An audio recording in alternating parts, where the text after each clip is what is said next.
Consider the events, A है first ball is white,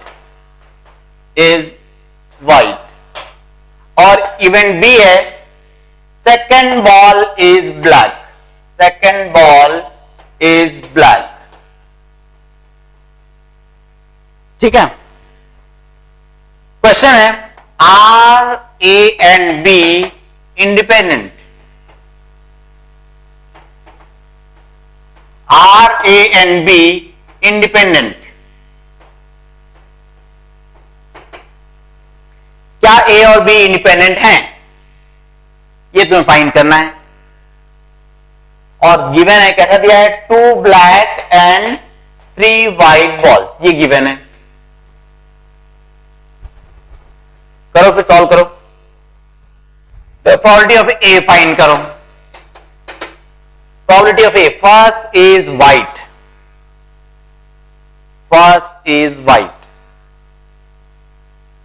तो first white होने की प्रोबेबिलिटी क्या है भाई, व्हाइट पहले ही हाथ डाला हमने, तो 3 व्हाइट ऑप्शंस अवेलेबल हैं, कोई भी एक, 3 में से एक, 3C1 that is 3 ways, and in total 5 balls है, कोई भी एक ले लो, 5C1, this is 3/5। Now this probability of B,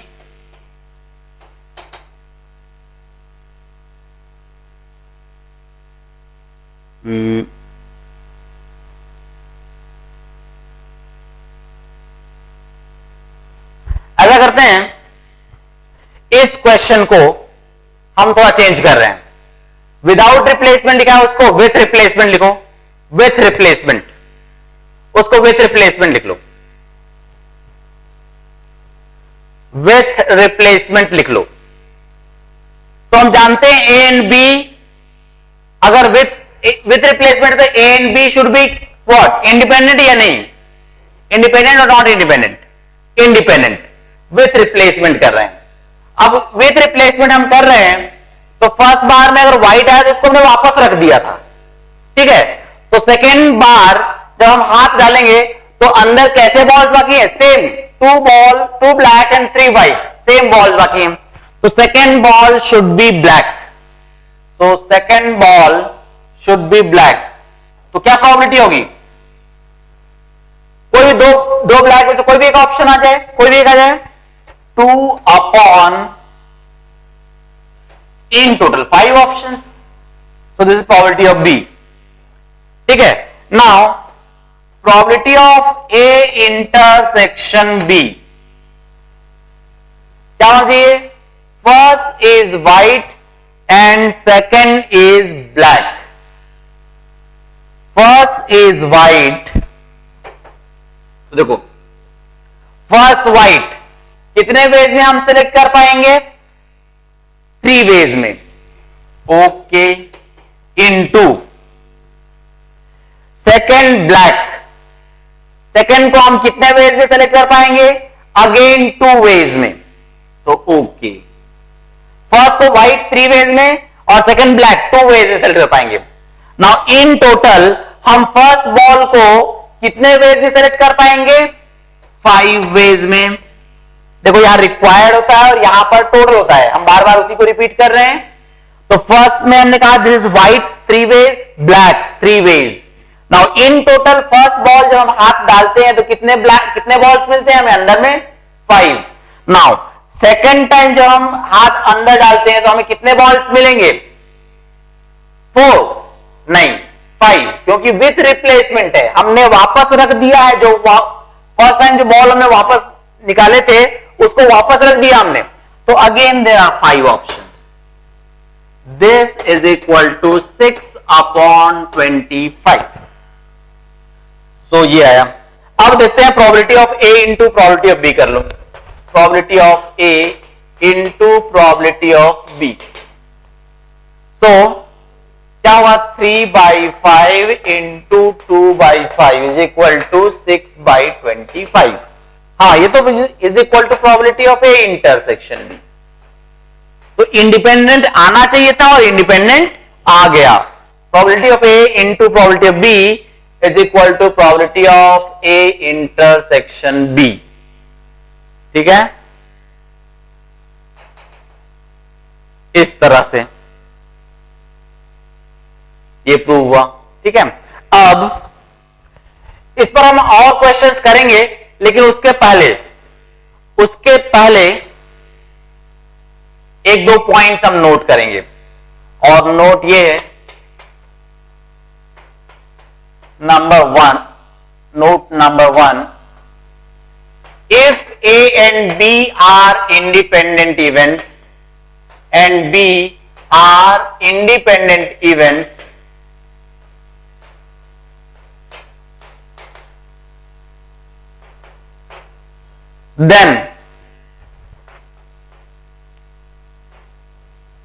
then first A bar and B are also independent.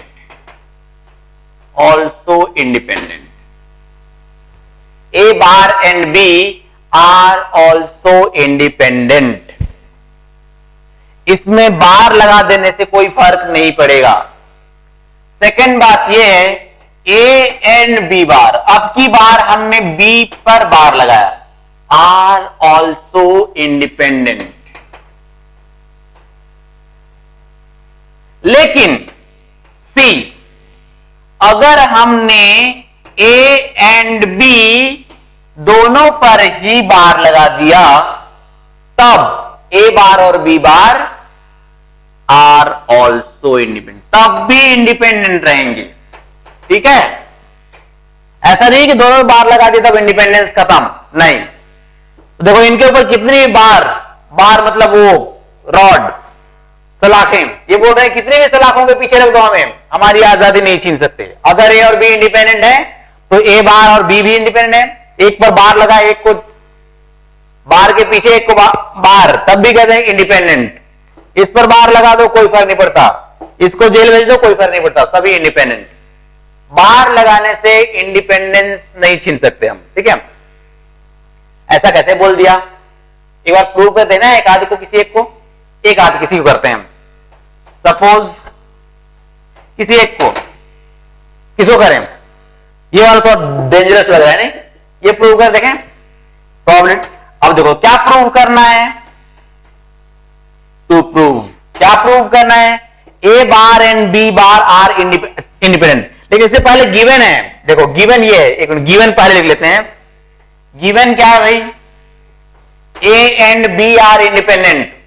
लेकिन A and B are independent तो मैंने कहा इंग्लिश में, तुम मैथमेटिक्स में लिखो क्या होता है A and B are independent का मतलब, इसका मतलब probability of A intersection B is equal to probability of A into probability B. Translation English से मैथमेटिक्स। अब मैं इंग्लिश में बोल रहा हूं तो तुम मैथमेटिक्स में ट्रांसलेट करना। टू प्रूव, क्या प्रूव करना है, A bar and B bar are independent, ये प्रूव करना है। मैं इंग्लिश में बोला मैंने, तो मैथमेटिक्स में लिखो A bar and B bar are independent. तो क्या प्रूव करना है, प्रूव ये करना है probability of A bar into probability of B bar is equal to probability of A bar intersection B bar. या उल्टा कर सकते, probability of A bar intersection B bar is equal to probability of A bar into probability B bar होना चाहिए था। चलो prove करने की कोशिश करते हैं, देखते हैं प्रूव होता है कि नहीं हमसे।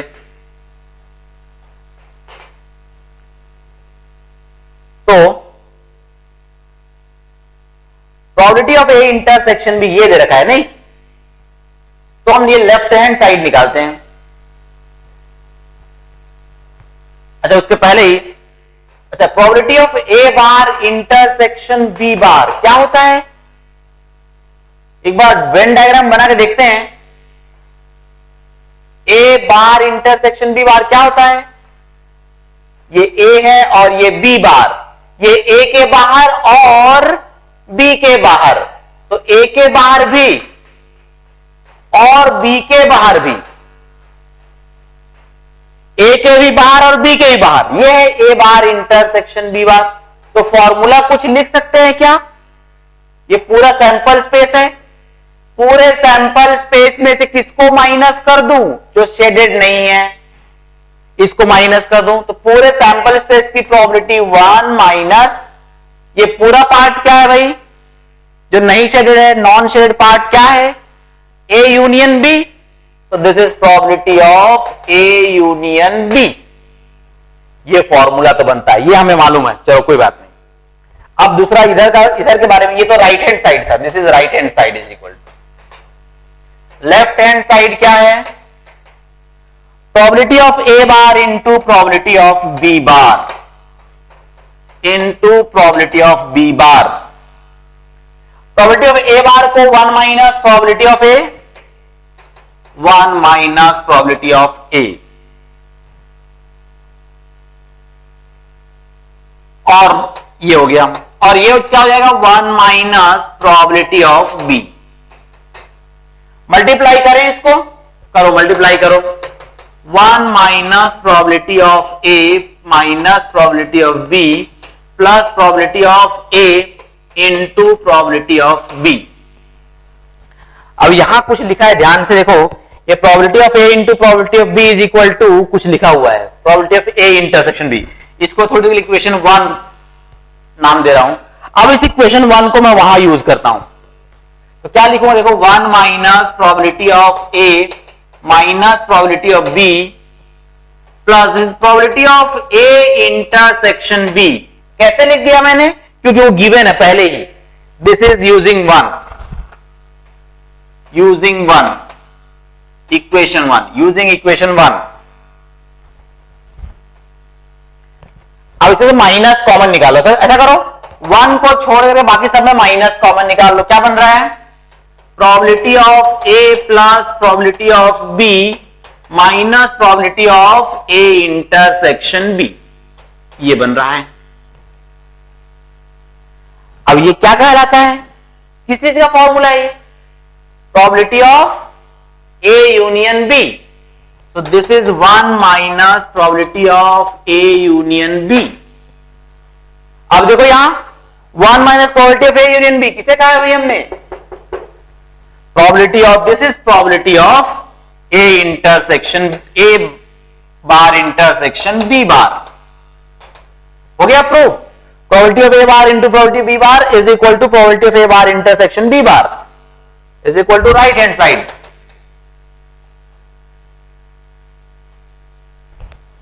हो गया ना प्रूफ।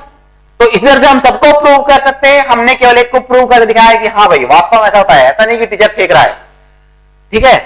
तो हम इनको भी प्रूव करते हैं, क्योंकि ट्राई करो इनको प्रूव करने का, उससे क्या होता है, हमारे मेंटल ब्लॉकेज जो भी होते हैं वो सारे ऊपर होते हैं, कॉन्सेप्ट क्लियर हो जाते हैं, हाँ ऐसा होता है। एक बार मैंने करके दिखाया तो समझ तो आ गया, लेकिन खुद को कॉन्फिडेंस तब आए जब खुद करके देखेंगे। एक बार करो, इनको प्रूव करो, ये होमवर्क है। A bar and B are independent, A and B bar, जो ज्यादा डिफिकल्ट था वो मैंने करके दिखा दिया, ये इजी है दोनों, इनको प्रूव करो खुद से, क्लियर हो जाएगा कॉन्सेप्ट, ठीक है।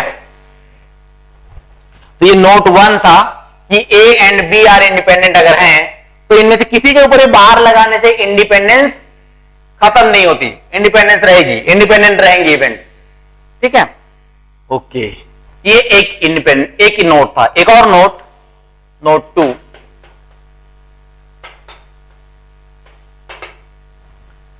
सपोज हमें 3 इवेंट्स गिवन है, A B and C, 3 events given, तब क्या क्या सिचुएशंस अराइज होती है। हम पहले वो सारे कंडीशंस लिखेंगे जो कि डिफरेंट पॉसिबिलिटीज हैं। क्या क्या पॉसिबिलिटीज हैं, नंबर 1, ऐसा हो सकता है कि probability of A intersection B is equal to probability of A into probability of B. दूसरी कंडीशन ये है कि probability of B intersection C हम चेक करें, और ये probability of B into probability of C हो सकता है। थर्ड कंडीशन और भी है, probability of C intersection A is equal to probability of C into probability of A. और एक और भी कंडीशन है, अभी तक हमने 2-2 के पेयर लिए हैं, तीनों को नहीं लिया एक साथ, तीनों, probability of A intersection B intersection C, ऐसा भी हो सकता है, probability into probability of B into probability of C, ऐसी भी सिचुएशन हो सकती है।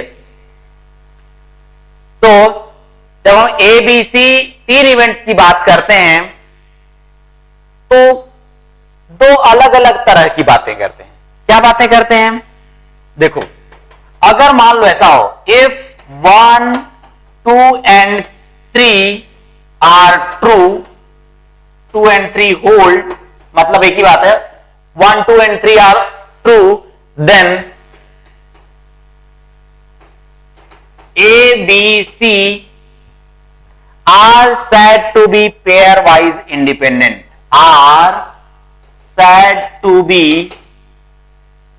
pairwise independent. Pairwise independent.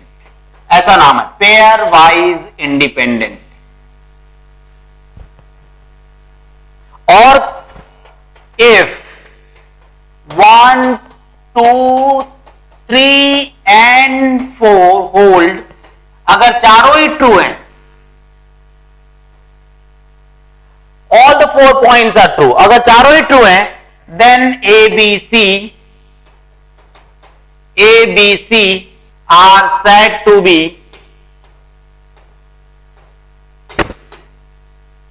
Mutually independent. Mutually independent, ये टर्म ऐसा है, सॉरी, म्यूचुअली इंडिपेंडेंट।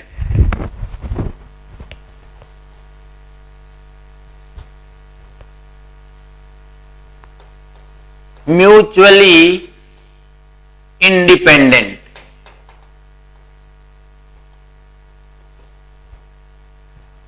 ठीक है। तो जब ए, बी और सी की बात करें तो वो ध्यान रखना पड़ता है, वो पेयर वाइज इंडिपेंडेंट की बात कर रहा है या म्यूचुअली इंडिपेंडेंट। ये कैसे पेयर वाइज? ये देखो, जब फर्स्ट, सेकेंड और 3 इंडिपेंडेंट है तो पेयर्स में इंडिपेंडेंट है, केवल दो में, केवल दो में इंडिपेंडेंट है। अगर सभी सही है तो म्यूचुअली, फिर हर तरह से इंडिपेंडेंट। अब यहां पर एक डाउट आ रहा होगा कि सर ए और बी इंडिपेंडेंट हो गए, बी और सी इंडिपेंडेंट हो गए, सी और ए इंडिपेंडेंट हो गए, तो ए बी सी सब तो इंडिपेंडेंट हो ही गए आपस में। ऐसा नहीं है, प्रोबेबिलिटी में ऐसा कोई रूल नहीं है। ऐसा समझो, सपोज ए और बी इंडिपेंडेंस, थोड़ी देर मैं मान रहा हूं, इंडिपेंडेंस इज, मान लो कि इंग्लिश में मीनिंग होता है इंडिपेंडेंस मतलब फ्रैंकनेस, फ्रैंक होना। तो मान लो ए और बी फ्रैंक है, मान लो, थोड़ी देर मैंने माना है इंडिपेंडेंस का मतलब है फ्रैंकनेस, इंडिपेंडेंट होने का मतलब फ्रैंक होना। ए और बी फ्रैंक है, बी और सी आपस में फ्रैंक हैं, और सी और ए आपस में फ्रैंक हैं। तो ए बी के साथ भी फ्रैंक है और ए जो सी के साथ भी फ्रैंक है। इसके बावजूद ऐसा पॉसिबल है कि वो तीनों आपस में जब एक साथ इकट्ठे हो तो फ्रैंकली बात ना कर सकें, ऐसा पॉसिबल है। कैसे? क्योंकि ए तो बी के साथ फ्रैंक है और ए तो सी के साथ फ्रैंक है, लेकिन उसे मालूम कहां है कि बी और सी भी आपस में बहुत फ्रैंक है, बिल्कुल ओपनली बात करते हैं, हर चीज शेयर करते हैं, ठीक है, सारी बातें शेयर करते हैं। जरूरी तो नहीं ना तीनों है, तो पता नहीं यार इन दोनों का कैसा इक्वेशन है, इन दोनों का आपस में जमता है कि नहीं, थोड़ा सोच समझ के बात करूंगा। ऐसा नहीं कि बिल्कुल सब कुछ उगल दूंगा, अपने सारे राज खोल दूंगा, ठीक है ना। तो उस बात को ध्यान रखते हुए, तो तीनों, जरूरी नहीं है कि ए और बी इंडिपेंडेंट, बी और सी इंडिपेंडेंट, सी और ए इंडिपेंडेंट। अगर ऐसा हो तो जरूरी नहीं कि ए बी सी आपस में पूरे पूरे इंडिपेंडेंट हो जाएंगे, नहीं, उसके लिए एक और एक्स्ट्रा कंडीशन होती है। तो अगर फर्स्ट 3 इक्वेशंस ट्रू हुए तो हम ए बी सी को पेयर्स में इंडिपेंडेंट कहेंगे, पेयर वाइज इंडिपेंडेंट। अगर चारों ही इक्वेशंस होल्ड करेंगे तो हम कहेंगे yes, A B C are mutually independent. किसी भी दो को ले लो, बिल्कुल फ्रैंकली बात करते हैं, तीनों को एक साथ खड़े कर दोगे तब भी फ्रैंकली बात करते हैं। लेकिन ये भी होना चाहिए, केवल इन 3 के सहारे हम नहीं कर सकते कि तीनों बहुत फ्रैंक है, बहुत इंडिपेंडेंट है, ऐसा नहीं कर सकते, ठीक है। अब मेरे कुछ क्वेश्चंस का आंसर देना, कुछ क्वेश्चंस का आंसर देना, 1-2 क्वेश्चन मैं कहता हूं, if A B C are mutually independent, if A, B, C are mutually independent, then they are always pairwise independent. Yes or no? If A, B, C are mutually independent, then they must be pairwise independent. Yes or no? बिल्कुल yes होना ही चाहिए। कैसे होना चाहिए भाई? Mutually independent, इसका मतलब चारों इक्वेशन सही है। अगर ऑल द 4 इक्वेशन सही है तो फर्स्ट 3 तो सही होंगे ही होंगे, ठीक है ना। अगर म्यूचुअली इंडिपेंडेंट है मतलब चारों इक्वेशन सही है, चारों इक्वेशन सही है मतलब फर्स्ट 3 तो सही होंगे ही होंगे, और फर्स्ट 3 सही है मतलब पेयर वाइज इंडिपेंडेंट होंगे ही। दूसरा question, if ABC are pair wise independent then they must be mutually independent. नहीं, no no, they must be नहीं, जरूरी नहीं क्यों हो, क्योंकि फर्स्ट सही है, चौथा सही है नहीं, पता नहीं ये गलत हो गया तो पॉसिबल है कि गलत हो जाए। अगर ये नहीं होल्ड किया तो म्यूचुअली इंडिपेंडेंट नहीं होंगे। If they are pair wise independent they may not be mutually independent, ऐसा हो सकता है, ठीक है, ये ध्यान रखना है। तो ये 2 पॉइंट्स ध्यान रखना है जब भी एबीसी की बात करें, आराम से बात करें। नॉर्मली इंडिपेंडेंट का मतलब हर तरह से इंडिपेंडेंट, और हर तरह से इंडिपेंडेंट मतलब म्यूचुअली इंडिपेंडेंट सारे इक्वेशंस। लेकिन कभी पेयर वाइज इंडिपेंडेंट की बात हो तो वो भी ध्यान रखना है, समझना है क्या है ये। पेयर्स में दो में इंडिपेंडेंस, पेयर वाइज इंडिपेंडेंट, तीनों ही इंडिपेंडेंट, म्यूचुअली इंडिपेंडेंट। एक हेडिंग डालेंगे हम, कोई नंबर डालेंगे, म्यूचुअली एक्सक्लूसिव इवेंट्स। देखो फिर से मैं इसकी बात कर रहा हूं, mutually exclusive events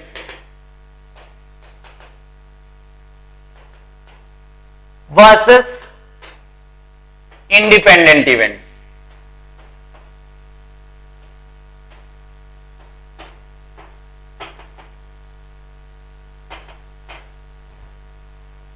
mutually exclusive events versus independent events.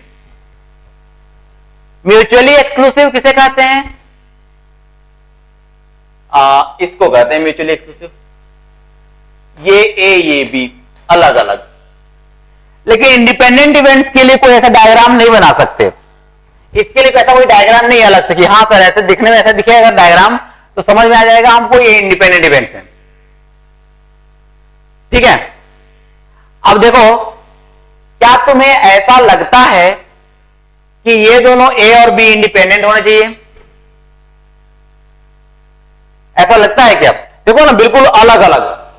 और बल्कि मैं एक ऐसा इवेंट ऐसी बात करता हूं मैं कि मान लो कि ए और बी इस तरह से हुआ तो ये इंडिपेंडेंट नहीं होने चाहिए। ऐसा लगता है ये देखो इन्होंने बांध के पकड़ के रख रखा है दूसरे को, ऐसे फंसे हुए हैं दोनों ए और बी, ये इंडिपेंडेंट नहीं होने चाहिए। ऐसा लगता है क्या? लगता है, बिल्कुल लगता है। तो कोई घबराने वाली बात नहीं है कि यार गलत लग रहा हो तो कोई बात नहीं, लगता है तो लगता है, भले ही गलत लग रहा हो लेकिन लगता है तो लगता है। ऐसा लगता है कि यार ये तो इंडिपेंडेंट होने चाहिए और ये इंडिपेंडेंट नहीं होनी चाहिए, ठीक है। लेकिन है क्या चीज? वास्तव में उल्टा है, ठीक उल्टा है। ये गारंटी है कि ये दोनों इंडिपेंडेंट नहीं है, ये गारंटी है कि ये दोनों इंडिपेंडेंट नहीं है, ठीक है। इसको हम प्रूव भी करेंगे, पहले हम लिखेंगे इसको। क्या है, कैसे लिखेंगे?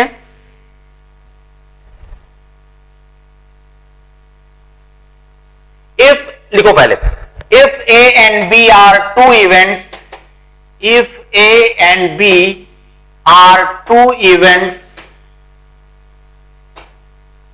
such that, कैसे इवेंट्स हैं? पहले मैं एक बात बता दूं, इनकी प्रोबेबिलिटी 0 नहीं है। ऐसे इवेंट्स नहीं है जिनकी प्रोबेबिलिटी 0 होती है, उनकी बात मैं नहीं कर रहा हूं। तुम मुझे गलत प्रूव करने के लिए ऐसे इवेंट ले आओ जिनकी प्रोबेबिलिटी 0 हो तो तुम मुझे गलत प्रूव कर सकते हो, लेकिन नहीं, नॉर्मल इवेंट्स जिनकी प्रोबेबिलिटी 0 नहीं है, such that probability of A is not equal to 0 and probability of B is not equal to 0। Then अगर ऐसा है तो जिनकी ऐसे इवेंट जिनकी प्रोबेबिलिटी 0 होती है उसको कैसे इवेंट बोलते हैं? Impossible event. तो मैं इम्पॉसिबल इवेंट की बात नहीं कर रहा हूं, possible events, normal possible events. अब ऐसा है तो देन फर्स्ट पॉइंट अगेन फिर से, if A and B are mutually exclusive events then they are not independent events. They are not independent events. ये गारंटी है। और दूसरी गारंटी क्या है? अगर उल्टा हो, if A and B are independent events,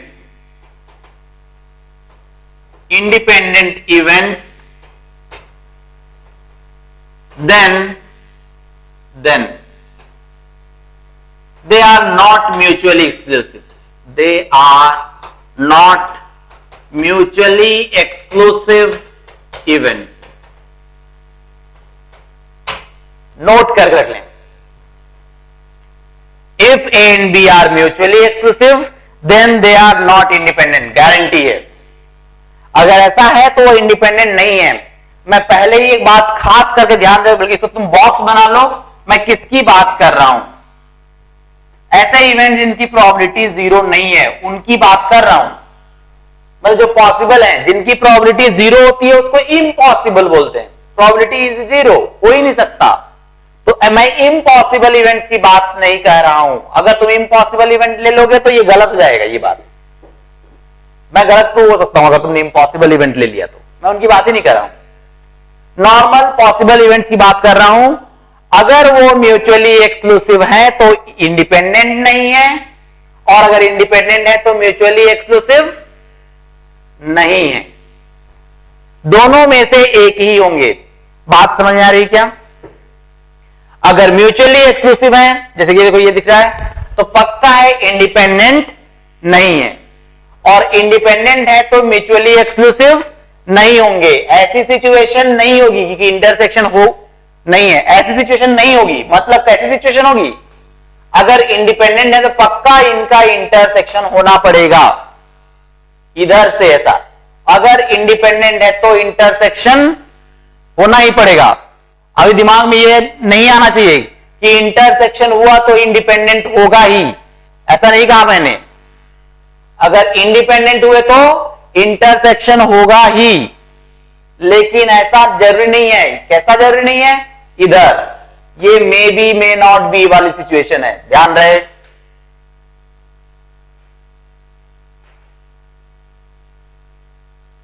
फिर से लास्ट टाइम बोल रहा हूं, म्यूचुअली एक्सक्लूसिव है ऐसे तो इंडिपेंडेंट नहीं है, गारंटीड। अगर इंडिपेंडेंट है तो म्यूचुअली एक्सक्लूसिव नहीं है। मतलब इस तरह से नहीं है, मतलब ऐसे हैं। तो इंडिपेंडेंट इवेंट है तो पक्का ऐसे हैं, फंसे हुए हैं। लेकिन ऐसा नहीं कि सारे फंसे हुए लोग इंडिपेंडेंट होते हैं, ऐसा नहीं। इधर पे may be may not B, ठीक है। ये थ्योरम हमने लिखा, इसको एक बार हम प्रूव कर लेते हैं। तो कैसे प्रूव करें? दो कंडीशन है। अगर म्यूचुअली एक्सक्लूसिव है तो इंडिपेंडेंट नहीं होंगे। पहले फर्स्ट पार्ट को प्रूव करते हैं। हमें गिवन है फर्स्ट पार्ट को। गिवन क्या है? A and B are mutually exclusive. A and B are mutually exclusive. ये गिवन है। तो इसको ट्रांसलेट करो मैथमेटिक्स में। म्यूचुअली एक्सक्लूसिव किसे बोलते हैं? याद रखना चाहिए, intersection. When A and B are said to be mutually exclusive, अगर उनका इंटरसेक्शन नहीं है, A इंटरसेक्शन B is 5, या लेकिन हम प्रोबेबिलिटी पढ़ रहे हैं तो probability of A intersection B is equal to 0। ये इक्वेशन नंबर 1 का ये गिवन है। हमें प्रूव करना है, क्या प्रूव करना है? A and B are not independent. अच्छा, अगर A एंड B इंडिपेंडेंट हो, इसको मैथमेटिक्स में ट्रांसलेट करेंगे। A एंड B इंडिपेंडेंट होते हैं तो क्या होता है? Probability of A intersection B is equal to probability of A into probability of B। ये कब होता है? जब A and B are independent. यहां पर नॉट इंडिपेंडेंट, तो हमें प्रूव करना है नॉट इक्वल टू, ठीक है, not equal to this. Okay, proof.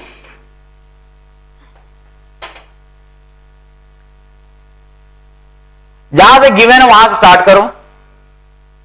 अच्छा, इसको प्रूव करने का तरीका क्या है? हमने 10th क्लास में तरीका सीखा था, मेथड ऑफ कंट्राडिक्शन। ठीक है, क्या है मेथड ऑफ कंट्राडिक्शन? कि जो प्रूव करना हो उसकी उल्टी बात कर दो। ठीक है, अगर ये प्रूव करना हो कि इंसान पैरों पे चलता है तो पहले कह दो नहीं, सिर के बल चलता है।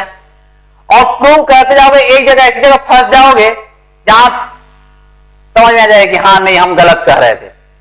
तो उस तरह से हम करेंगे। हम क्या करेंगे? पहले अज्यूम करेंगे। लेट अस अज्यूम, हम एक एजम्पशन लेंगे। क्या assumption? Let A and B, क्या प्रूव करना है उसका उल्टा ले लो। Let A and B be independent and B be independent. हम मान रहे हैं ए एंड बी इंडिपेंडेंट, तो उस हिसाब से, अच्छा एक मिनट, और भी कुछ गिवन है। पहली बात, probability of A is not equal to 0 and probability of B is also not equal to 0। ये पहले ही मैंने कहा रखा है, उसको भूलेंगे नहीं हम। Let A and B be independent, हम मान रहे हैं कि इंडिपेंडेंट है। प्रूव करना उल्टा है, तो इसको हमको कहीं पर जाकर फंसना पड़ेगा अपने को। तो probability A and B are independent, translate करो मैथमेटिक्स में, probability of A intersection B is equal to probability of A into probability of B. अब probability of A intersection B given में ही क्या है? 0। 0 is equal to probability of A into probability of B. अब ये possible नहीं है। क्यों नहीं है पॉसिबल बताओ? क्योंकि probability of A non zero है और probability of B non zero है। कोई दो नॉन जीरो नंबर्स का प्रोडक्ट 0 हो सकता है क्या? अगर प्रोबेबिलिटी ऑफ ए 1/2 है, प्रोबेबिलिटी ऑफ बी 2/3 है, तो क्या उन दोनों का प्रोडक्ट इक्वल टू 0 हो सकता है? नहीं हो सकता। क्यों? तो इसलिए this is not possible.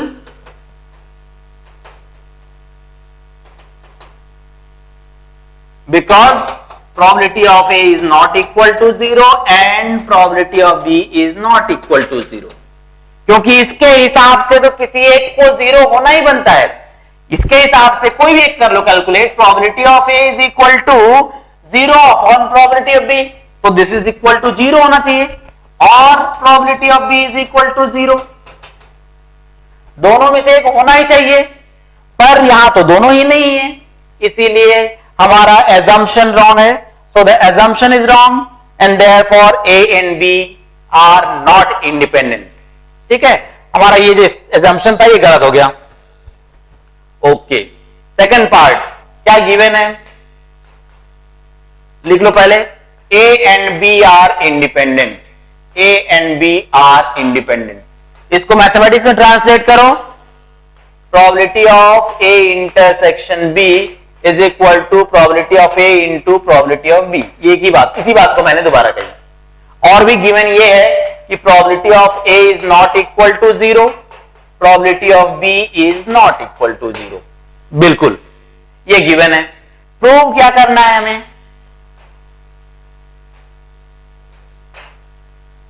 Prove ये करना है कि A and B are not mutually exclusive. Mutually exclusive नहीं है। तो जब होते हैं तो इसको ट्रांसलेट करें, जब होते हैं तो जब ये म्यूचुअली एक्सक्लूसिव होते हैं तब this is equal to 5, but they are not mutually exclusive, मतलब this is not equal to 5। मतलब सीधी सी बात यह है, हमें यह प्रूव करना है कि probability of A intersection B is not equal to 0। ये हमें प्रूव करना है। तो क्या करें? प्रूफ कैसे करें? पहले एजम्पशन करें।